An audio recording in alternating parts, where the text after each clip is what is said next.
बच्चों नमस्कार। हिंदी की ऑनलाइन कक्षा में आपका स्वागत है। आज हम भारत की खोज पाठ 6 अंतिम दौर 1 प्रश्नोत्तर भाग 2 पढ़ेंगे। तो आइए बच्चों देखते हैं। दूसरे भाग में छठा प्रश्न है हमारा, स्वामी विवेकानंद के व्यक्तित्व और प्रमुख कार्यों को संक्षेप में लिखिए। तो बच्चों, स्वामी विवेकानंद श्री रामकृष्ण परमहंस के शिष्य थे। उन्होंने रामकृष्ण मिशन की स्थापना की थी, जिसमें सांप्रदायिकता नहीं थी। इन्हें अपने देश की विरासत पर गर्व था। वे बंगला और अंग्रेजी के ओजस्वी वक्ता थे। वह बंगला गद्य और ललित कविता के लेखक थे। वे सुंदर व्यक्तित्व के स्वामी थे। उन्होंने 18 जनवरी में शिकागो के अंतर्राष्ट्रीय धर्म सम्मेलन में भाग लिया था।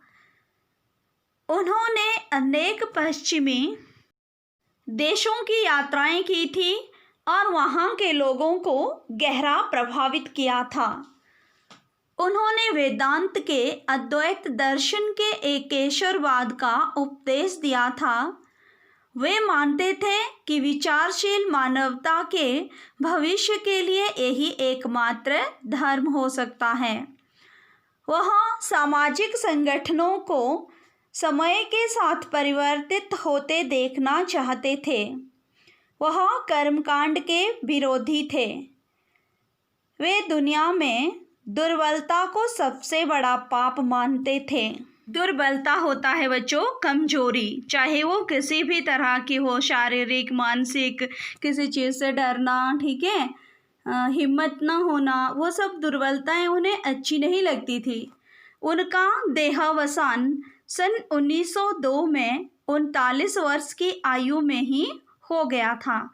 इतनी कम उम्र में ही इनका देहांत हो गया था बच्चों। देहांत या देहावसान क्या होता है? स्वर्गवास हो जाना, इस शरीर को छोड़ देना, देह का अंत हो जाना मतलब देहांत। प्रश्न नंबर 7 है, रविंद्रनाथ टैगोर के जीवन की प्रमुख विशेषताएं लिखिए। अच्छा, तो बच्चों रविंद्रनाथ की बात हो रही है। आप जानते हैं हमारा राष्ट्रीय गान किसने लिखा था? जानते हैं कि नहीं जानते हैं? क्या नाम था उनका? रविंद्रनाथ टैगोर। इन्होंने ही हमारा राष्ट्रीय गान जन गण मन लिखा था।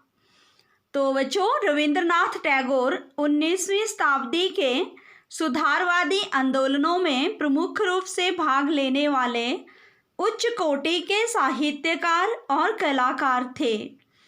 उनका परिवार आध्यात्मिक दृष्टि से बहुत ऊंचा था और व्यवहार से वह राजनीतिज्ञ नहीं थे, परंतु भारतीय जनता की स्वाधीनता के प्रति समर्पित थे। देशवासियों की बात कहने के लिए ब्रिटिश सरकार या अपने लोगों को चेतावनी देने से नहीं चूकते थे। उन्होंने अमृतसर के हत्याकांड के समय सर की उपाधि अंग्रेजी शासन को वापस लौटा दी थी। अंग्रेजी सरकार ने इनको सर की उपाधि दी थी बच्चों। जिस वक्त अमृतसर का हत्याकांड हुआ था उस समय इन्होंने ये सर की उपाधि उन्हें लौटा दी थी। उन्होंने शिक्षा के लिए शांति निकेतन को भारतीय संस्कृति का प्रधान केंद्र बना दिया था। वे भारत के सर्वश्रेष्ठ अंतर्राष्ट्रीयतावादी थे। उनका मस्तिष्क उपनिषदों के ज्ञान से ओतप्रोत था। ओतप्रोत का मतलब होता है भरा हुआ था। मस्तिष्क मतलब दिमाग। रूसी क्रांति के महान उपलब्धियों के प्रशंसक थे। रविंद्रनाथ टैगोर बड़े मानवतावादी थे। प्रश्न नंबर 8 है बच्चों, कलाम आजाद के व्यक्तित्व की विशेषताएं लिखिए। नंबर 1, वे प्रतिभाशाली थे। और उन्होंने 15 से 20 वर्ष की आयु में ही अपने अरबी फारसी ज्ञान के कारण प्रसिद्धि प्राप्त कर ली थी।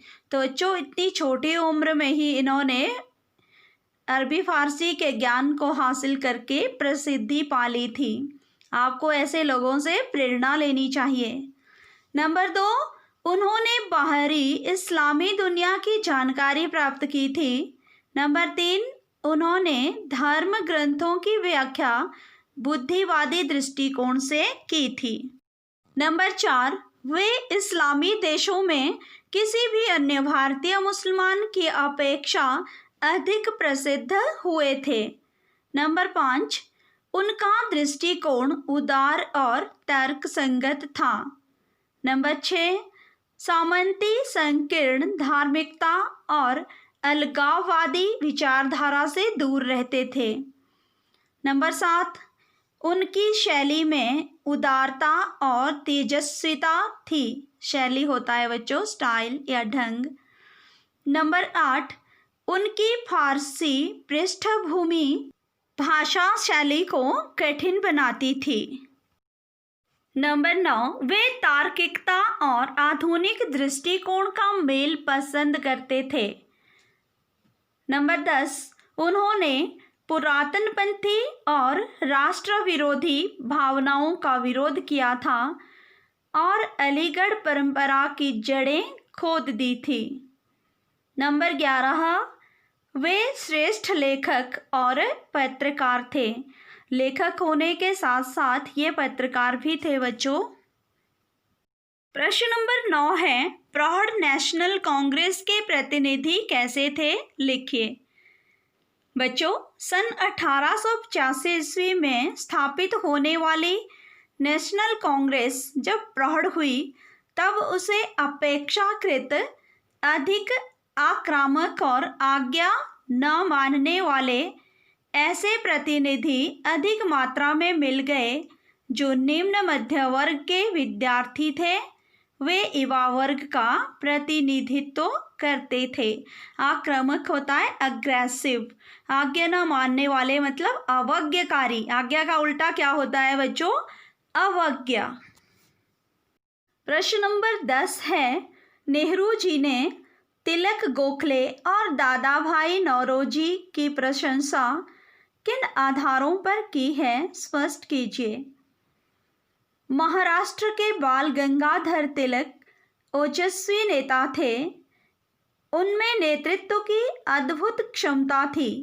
मराठा सज्जन गोपाल कृष्ण गोखले में नेतृत्व की अच्छी क्षमता थी।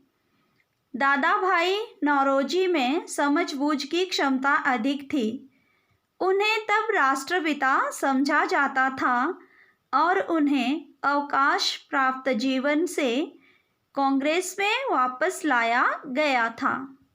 वे कांग्रेस के लिए बहुत ही महत्वपूर्ण व्यक्ति थे, इसलिए उनको अवकाश प्राप्त जीवन से भी वापस बुला लिया गया था बच्चों। तो ये था प्रश्नोत्तर का दूसरा भाग। अब हम गृह कार्य देख लेते हैं। प्रश्न नंबर 6 है, स्वामी विवेकानंद के व्यक्तित्व और प्रमुख कार्यों को संक्षेप में लिखिए। प्रश्न नंबर 7, रविंद्रनाथ टैगोर के जीवन की प्रमुख विशेषताएं लिखिए जो आपने अभी अभी पढ़ी हैं। और प्रश्न नंबर 8 है, कलाम आज़ाद के व्यक्तित्व की विशेषताएं लिखिए। प्रश्न नंबर 9, प्रौढ़ नेशनल कांग्रेस के प्रतिनिधि कैसे थे? लिखिए।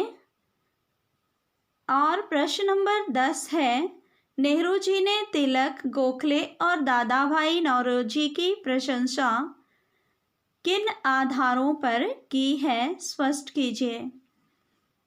तो मैं उम्मीद करती हूँ आपको सभी प्रश्न समझ आ गए होंगे।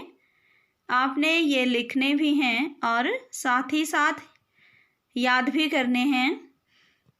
अगर कोई बात आपको समझ नहीं आई हो तो आप कमेंट बॉक्स पर जाकर कमेंट के माध्यम से पूछ सकते हैं।